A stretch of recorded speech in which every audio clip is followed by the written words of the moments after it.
I was not going to be a shoe designer. No, that was by accident. I'm a college guy, went to Wharton, wanted to break the bank on Wall Street. By chance, drew some shoes for my brother, and he made them, and they sold them, and it was quite exciting. So the first shoe you ever created is actually remarkably timeless. There's something about it that seems like a woman would even still wear it today. I was trying to make a shoe that looked like a sexy dress. Maybe a neckline that was tight but opened. And that's what that shoe was, and that's how it came out. Sort of big picture, what for you are some of the most memorable moments? Those kind of pinch me, I can't believe this is happening. First celebrity. Do you remember who that was? Oh yeah, Barbara Walters. She had just interviewed Henry Kissinger. She called my office and said, "What? Barbara Walters, does she want to interview me?" Of course, like most women, she wanted a pair of shoes. Right. So Stuart, the $1 million shoe, where on earth did you dream up the idea to put $1 million worth of diamonds on a sandal? Year after year, going to the Academy Awards, making fabulous shoes, not just Stuart Weitzman, but many other designers, and you never, ever paid attention to them.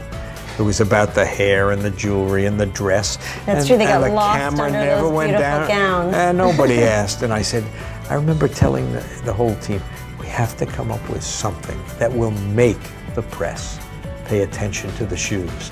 So I want to talk about the corkscrew. It's such a classic Stuart Weitzman shoe, but especially notable because it's worn by one of my favorite style icons, the Duchess of Cambridge, Kate Middleton. She picked it up, and that's the best compliment. When you send someone something for an event and maybe she'll wear it, and that's okay. But when they go out and buy it themselves, as she did, and wore it to the polo matches and around town, we have a dozen pictures of her in different outfits, always with the same shoe. So speaking of A-list women who love your shoes, I want to talk about the TKO bootie, which was of course worn by Beyonce while she performed. This boot was originally the kind of boot you entered by opening the laces. Not enough time for changes, so we added the zipper. She can get in and out of it. We had to put on a little bit of a lug type rubber sole. Give her a little traction while she shakes her booty. Let's talk about what I think is one of your greatest legacies, celebrating its 20th anniversary this year. And as a woman with scrawny calves, I'm personally a fan, the 50-50 boot. Oh yeah, this boot has a great following.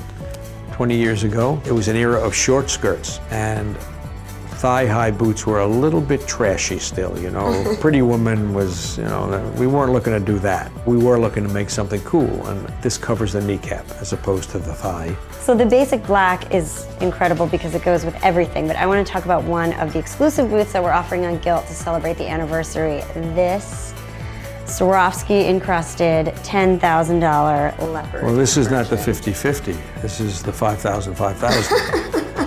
This was handmade, one stone at a time. The leopard design was the right, cool way to do it so that it wasn't just covered with Swarovski crystals.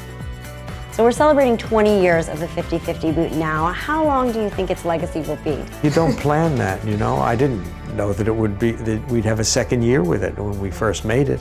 The final vote comes from you.